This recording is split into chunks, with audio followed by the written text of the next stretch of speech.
call the meeting to order, and we will begin with the Pledge of Allegiance, flags in the back.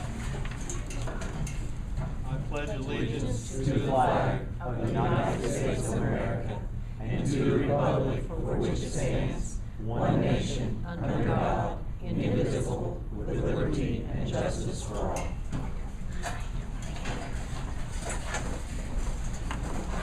Adoption of the agenda. Recommended that the agenda of the September 9, 2019 regular meeting of the Board of School Trustees be approved as presented. I have a motion. George makes that motion. Melissa, second. All those in favor, aye? Aye. Approval of minutes. It is recommended that the minutes of the August 12, 2019 regular meeting of the board be approved as presented. That was on pages 4 through 7. I need a motion. Derek makes the motion. I have a second to that. I will. Melissa seconds the motion. All those in favor, aye? Aye. Opposed, same sign. Motion carried. Superintendent's report. All right, at this time, we'll have a high school renovation update, and Mr. Alex Altman will give you an update on how everything's going. All right, so as you can see, we did get it done for school. Everything's looking good. I know quite a few. We've had a lot of people going through and have great results or great feedback on what we've done. So where we're at project-wise, we're at about that 95 to 96% completion. We still have some missing details and parts and pieces we're working out.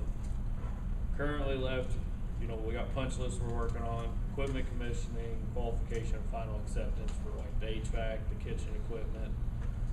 Quite a bit of punch list work remaining, as well as getting the contractors together to get all the closeout documents and operation manuals turned over. So as far as missing equipment, we've ran into a few issues with suppliers, those mainly being the exterior doors. We did get confirmation this morning that they did ship out from California last week, so we're waiting that arrival to wrap that up along with the missing exterior door hardware. So other than that, we're trying to get it wrapped up and completed. Anything else? Any questions? If you're here, if you haven't gone through, please do so as soon as the meeting's over. We'd love to have you guys go through. Looks great. Thank you, Alex. No problem. And at this time, we have our high school principal, and then elementary and middle school. If you guys want to come up and kind of give us I learned results. And you guys do.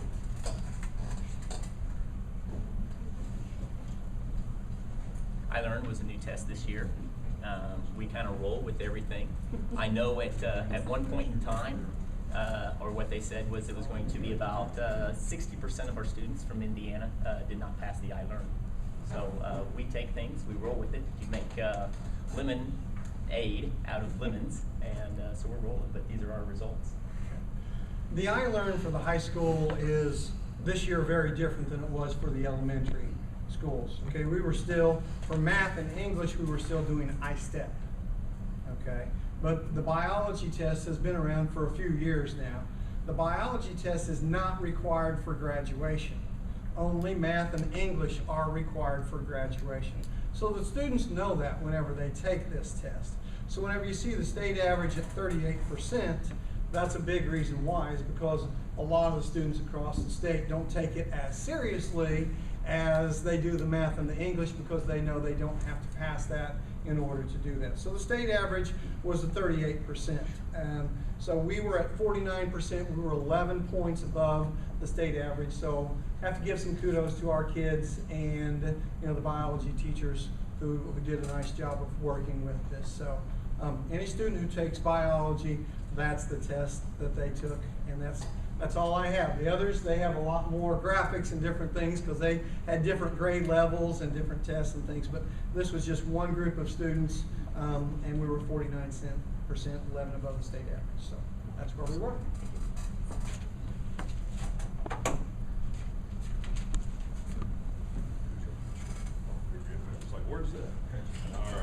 Rockport.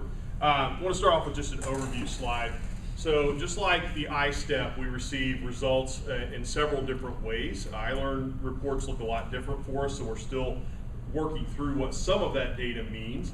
But this is what you see in the newspaper. This is copied straight out of one of the news feeds, and it says what our overall pass rate for both English language arts and math. So I would have to be a student who passed both English language arts and math to be a part of this graphic. And you can see that we had 50% of our students in third grade, had a dip there in third grade, or fourth grade at 36.4, fifth grade was at 51.1, and then our total for the school was 45.6% passing. This is a little more of what we see on the state site for reporting, and it gives some breakdown. I put at the top, and I wanted to show this because I think it's important to understand a little bit about what we were looking at as a school heading into this and what we were used to looking at as a school when we were heading into this. We give the MAP assessment. It's through NWA, and it's something we take 3 times a year. It's a nationally normed assessment, meaning that it's different than the iStep. It's not based on standards criteria where the student gets a question right or not. They get questions right or not, but it helps us understand their growth against like peers across the nation. And so that data helps us understand student growth and how well they're learning each and every year and how much growth they make in a year. Compared to a standardized assessment like the iLearn, that data isn't apples to oranges. What NWA has done over time is say, okay, if a student's about here, then they should pass iStep. Well, this being the first year of iLearn, we were still, our confidence level was up in the air. We didn't quite know what this data was going to mean for the iLearn assessment, but we used it to help us understand a little bit more about where our kids are at and whether they will pass or not. So we used what they call their projected pass percentages. Okay. If you look up here at the top, we had in ELA, 50% of our students were projected to pass, and 52% were projected to pass in math. And our overall score for ELA at Rockport was 61%, so we came in higher. For South Spencer, 53. And what I want to show on each of these slides is the state average. You're going to notice for the most part, other than in one area, we were above state average, and in some places significantly above, which that was our target for this year. Like I said, I just want to be average. But when you don't know what you're getting into, it's a good place to start. We can work from there. This then is our math, and you can see Rockport was at 55%, South Spencer 57%, and Indiana was at 47%. The nice colorful helps us understand our numbers and about the range of our students. These would be, they broke the new test down into 4 categories: well below proficient, approaching proficient, proficient, and above proficient. Okay. Next slide. Oh, sorry. I got it. My button. All right. So 5th grade was close on the MAPS projections. Here's where we got a little bit worried when we saw our iLearn scores come out, because we had thought that 74% of our students were going to pass in 4th grade. That was the data we were rolling with, what we believed the proficiency was of our students heading into the assessment. And you can see 39% of our students passed.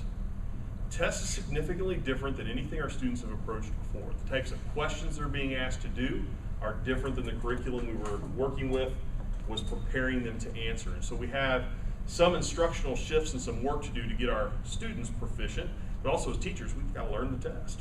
This is what we're being held accountable to. We've got to understand more about the types of questions our students have to answer and how we can instruct them to get there. So that's based on old. The new turned out a whole lot different for us in 4th grade. And in math, we were at 59% in the 4th grade, and we were projected to be 67%. Then in 3rd grade, again, so we had 73% of our students projected, we were at 50. Just pointing out we're still above state average, and we had 63% of our students pass, where the state average in Indiana was 58.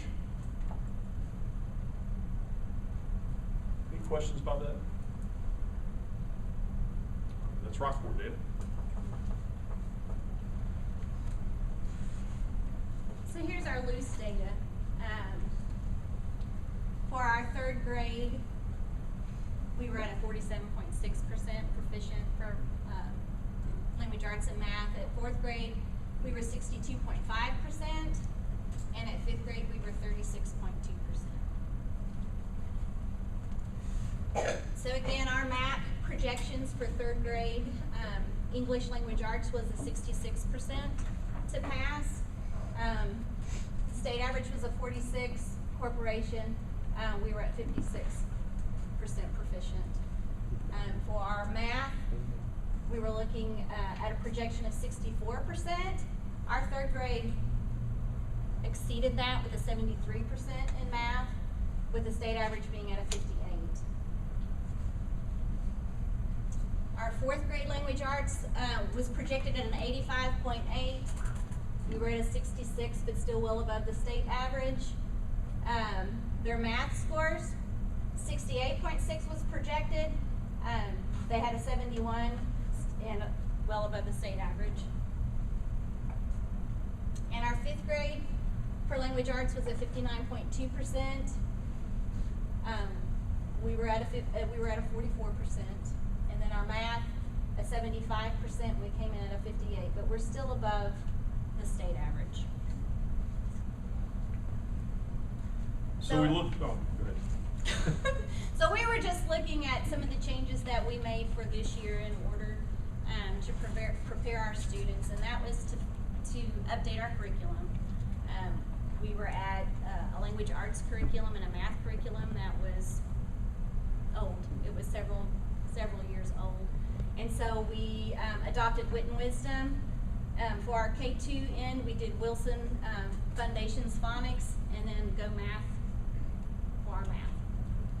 We also looked at maximizing schedule time. How do we ensure that we're able to maximize instructional time for our students? But also, we just adopted, so one new curriculum for a school in a year is tough. 2 new curriculum, it's a lot of work. For our lower grades, tackling 3, by golly, they're lifting heavy. And we kind of headed into this year understanding that. And we looked at it, and we believe we can get there. We know that it may take a little longer to get with math. If we focus on language arts, that is one of the areas we're most efficient. And so we've got some work to do there to get both of these curriculum well launched and being utilized at full capacity. But they are 2 very highly rated curriculum that have showed well in other states that are using Common Core, which, well, Indiana will tell you they're not. After you change a couple of adjectives and articles, you get about the same thing, and so that's what we're running up against. The schedules are set up so that we call it slow down to speed up.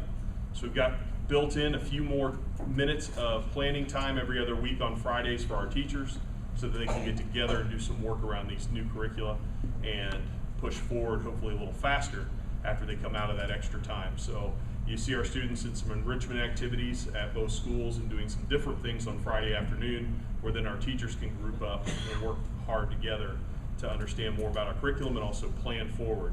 And it's taken a lot of work. I talk to the team a lot, and they've let me know, hey, I'm having to plan harder than I've planned in years.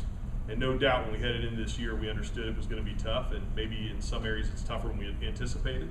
Some areas maybe it's a little easier than we'd anticipated. I don't think anybody would tell you that right now.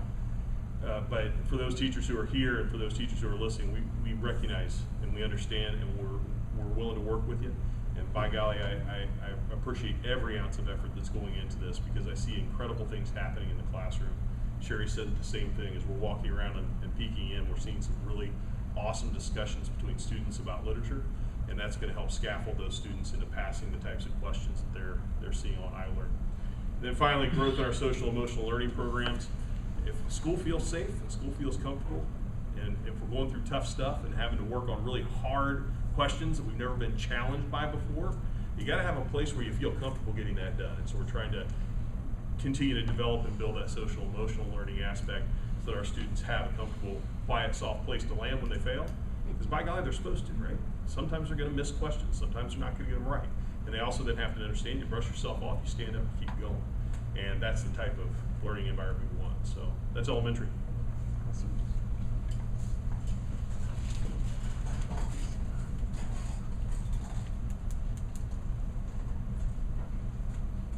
Space bar on the pad.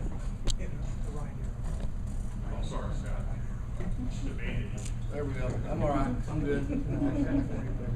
All right. Wow. That did not. Yeah, that slide's gonna be hard for me to read. That's not how I designed it. Let me see here. Okay. Anyways, this was supposed to be an overall, and the numbers are all over the place. What happened to that one?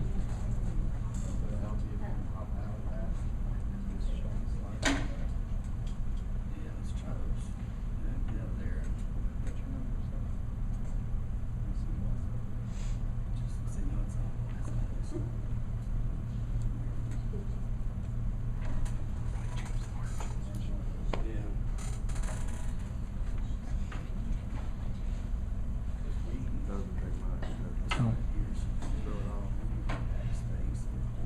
But the way it was designed, I had the grade levels listed, did the subject, and then South Spencer Middle School score, and then the state score, and then our level above, and then one subject below the state average. So, sorry that one got messed up. All right, thank you. All right. So, our sixth grade ELA, the South Spencer Middle School scored a 63.9% pass average. The state average was 47.8, and so sixth grade language arts was 16.1 points above state average. Okay. With math, 61.1 was the middle school's passing rate. The state average was 46.4, so we were 14.7 points above state average. Sixth grade science, 65.3 was the passing average. 48.6 was the state, so we were 16.7 points above state average. Seventh grade ELA, 56.1 was the middle school's passing rate. 49.7 was the state average, and so we were 6.4 points above state average in seventh grade ELA. Seventh grade math, our passing average was 40.2. The state average was 42. So that's the one where we were 1.8 below state average. We look at eighth grade language arts, 60.7 was the pass rate. 50.7 was the state average, so we were 10 points above. And then eighth grade math, 44 was our middle school passing rate for eighth grade math. 38 was the state average, so we were 6 points above there. So as you can see, as far as our averages go, we were well above in most categories. And when you have state averages like that, I don't think we really need to talk about that. I mean, there's definitely something with the test that hopefully they're going to look at. This year we not only had to teach more rigorous content that was put out there in a late fashion, but we also had to teach how to take the test. Not teaching the test, but there were technology items where kids had to click and drag and move items from point A to point B, and those aren't things that they were required to do before. So one of the things that we did at the middle school is we used formative. So teachers could design questions that were in that technology area, and then kids could practice doing that. But even with that being said, you see the averages. This again comes from the air site.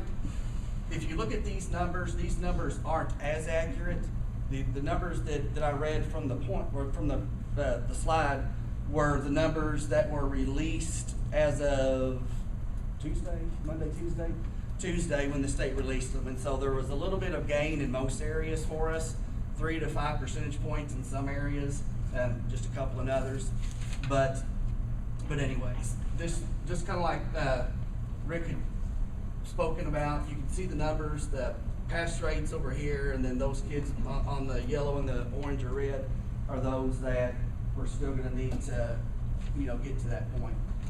So these are just, again, same numbers that I read, just to get the color graphs and move through those. So what are we going to do? At this point, we're just going to hunker down and we're going to continue. There's no reason to jump ship, because right now we have improved over the last several years, and when we look at the growth, it's there. So now we have to look at how we're judging that, which is with our MAP test. And so MAP, what they're gonna have to do is they're gonna have to work at integrating questions from the new iLearn. And so when they catch up to that, then the information and those predictions that they make will be more accurate. This year, unfortunately, they weren't as much, just because they're gonna have time to catch up with what the state's doing. And so once they do that, then that formative tool will again be a good tool. So we're not gonna get too worried about it. Do we love the scores? Well, no. But we're gonna keep working and doing the things that we have been, and utilizing the resources that we've been using, because we've been seeing the growth that we've gotten out of kids. We do have a new ELA curriculum tool this year through Curriculum Associates, and it's the iReady. With that comes another formative assessment. So we'll be looking at the iReady assessment with the MAP assessment, and then comparing that to what the iLearn results were. ALEX and Reading Plus are two remediation and enrichment programs that the middle school has used for several years. They are Cadillacs in their class, and they are good tools, and when we're able to use those and students really put their time in, it will monitor that growth, and you can see where they're at, and then you can identify those gaps that need to be filled, or where we just need to keep pushing them because they're already doing well. So those tools we're going to continue to use, and then we're going to take all of these things that we're using and just see what they're saying to us. Because we know right now that MAP is showing us here, and the iLearn showed us here. So we need to figure out the why and the what for to get those closer, identify the gaps, and then work on closing those. Sorry about that little slide. It looked really nice when I made it. Mr. Bush, if you want to come up and share finally. It looked really nice. All right, going to roll out a policy that we're going to have begin as soon as the new 4.5 weeks starts. Next Wednesday is the end of the first 4.5 weeks, and we have our midterm grades at the middle of the 9 weeks. Last year, we sat in this very room with teachers, and we talked about how the year 2018-19 went. Good things that we did, bad things that we did, looking forward to the 19-20 school year. One of the things that the teachers talked about and that we came up with was things to motivate our students, okay? To reward students for certain things, to reward them and to motivate them. Several schools throughout the state of Indiana have finals exemptions, okay, where if you do this or that, then you don't have to take a final, or you don't have to take one final or two finals or three finals or that type of thing. Okay, so we felt like that was one thing that we could do to possibly, show our students we appreciate good behavior, we appreciate good attendance, we appreciate you making the A for the first 90 days. So by doing that, then maybe you wouldn't have to take your final. So we came back to school this year. We got together with the school improvement team. We met a couple of times, talked about it via email and that type of thing. And so this is what we came up with, okay? Again, 3 areas: academics, attendance, and behavior. And if students reach those bars, okay, in 2 out of those 3 areas, then students will be able to exempt out of a maximum of 2 finals. So instead of having to study for 7 finals, maybe they'll only have to study for 5 finals instead. Okay, and it is a motivating factor to get students here, on time. Some of your students who maybe can't achieve that A in a certain class, but maybe they've got a B going, okay, then they can choose that class thinking that maybe they don't have to study for that final and they can still earn and keep that B. So I think it's something that the students will be excited about. I know the teachers appreciated it. Again, there was a lot of work that went into this, but again, it came from the teachers. We talked about it. We talked to some students, student council members, and that type of thing. And so I think we're excited. I think it's going to work. I think it's going to be a good thing for our kids to be motivated, not just your A students. They're not the only ones who can exempt, but if they have good attendance, they have good behavior, and they meet 2 out of 3 of those criteria, then they can pick and choose which 2 classes that they want to exempt out of. So that will be starting. We will start keeping track of the attendance and keeping track of the attendance and those type of things. We'll start keeping track next Thursday. Go from there. Okay, so we're excited about that and want to let you know. Thank you. A lot of information. Thanks, everybody. Go through the consent items. I'll go ahead and read those. In the consent items, we have six items that we will approve with one motion. We're going to be approving the payroll claims. We're going to approve the treasurer's financial report, approve the monthly transfer from the education fund to the operations fund per board resolution. We're going to approve the following resignations and post the positions and grant permission to hire. We have resignation for Kevin Schweitzer, the corporation mechanic, who's effective August 27th. Bobby Cotton, Rockport special education assistant, effective immediately. And Mark Price, high school boys golf coach, effective immediately. We also need to approve the intermittent FMLA request from Allison Rohde to commence now until May 22nd of 2020. That information is in your packet. And 6, grant permission to South Spencer Middle School and Rockport Elementary to spend $294 from their interest income monies to pay for an institutional membership to the Indiana Association of School Principals for the 2019-2020 school year. Those are the consent items. I will need a motion. Derek makes the motion to approve. Second, Melissa. All those in favor, aye. Aye. Aye. Opposed, same sign. Carries. Administrative recommendations. Upon the recommendation of the superintendent, approve the following new hires for the 2019-2020 school year, pending a clear background check. And they are Madison Williams, daycare aide at Rockport Elementary; Kelsey Myers, South Spencer Middle School 10-month custodian; Bettina Martin, South Spencer High School 10-month custodian; Scott Morgan, football helper; Dustin Utzman, football helper; Heath Gross, middle school / high school activities director; and Rebecca Engelhart, varsity softball coach. We have a motion. I was going to say, and with that, we do have Rebecca with us. Stand up and wave. Yes. There we My go. name is Rebecca Engelhart. Some of you guys may know I graduated here. I went to Western Kentucky. I just graduated recently this spring. I'm really excited to be a part of this program and just give back to where it all started for me. So, Thanks, Rebecca. Thank you. A motion. George motions we approve those recommendations.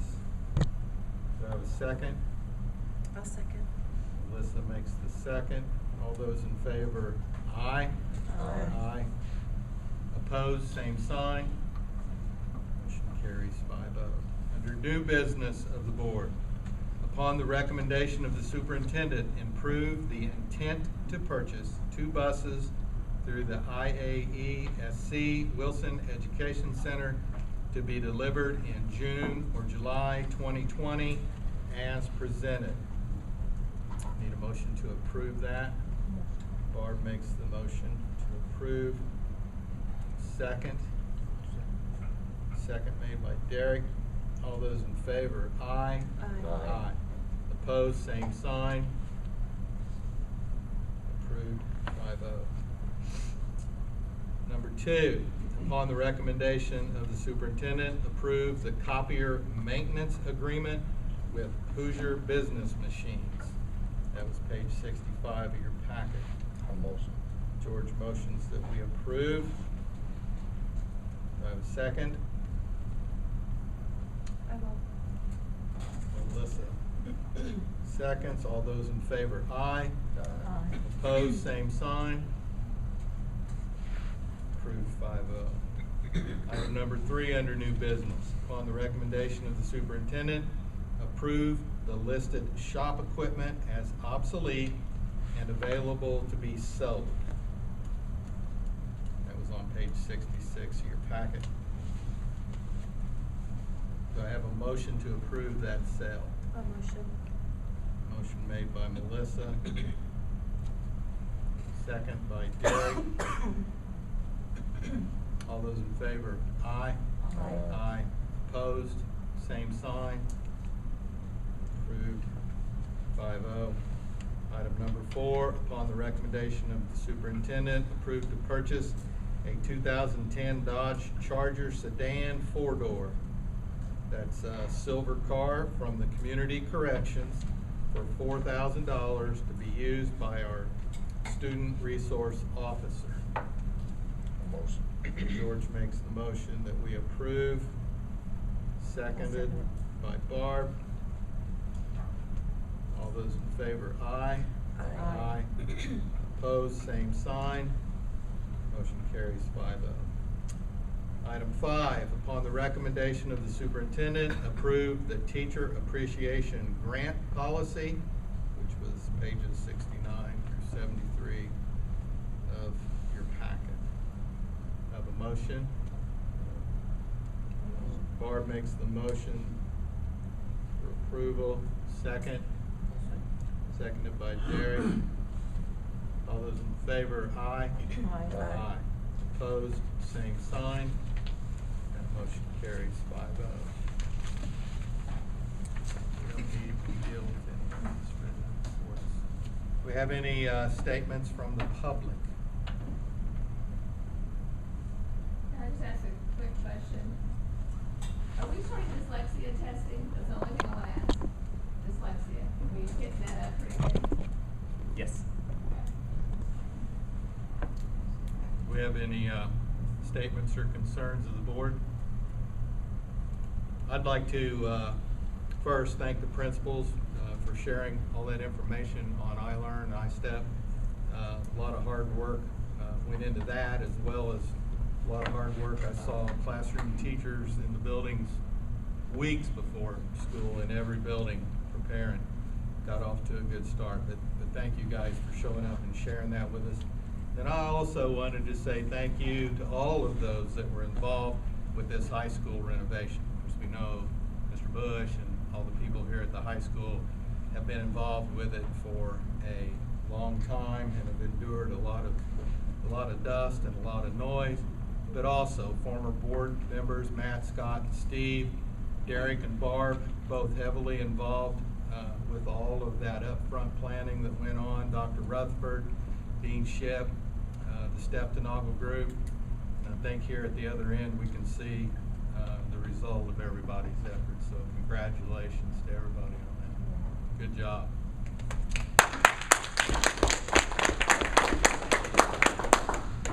The next regular meeting of the board will be Monday, October 14th at 6 p.m. in the multi-purpose room right here. Again, at the high school, it is now 6:35. Do I have a motion to adjourn? A motion. Melissa, a motion, seconded by George. All those in favor? Aye. Aye. Opposed, same sign. Meeting adjourned. If anybody'd like to take a tour, more than welcome. Yes. Derek, you just need to suit up, put some boots on. Can I call you back in like 5 minutes? All right, hold on. That was, I haven't talked to him in 2 years. I have a feeling that means he's probably coming to do it.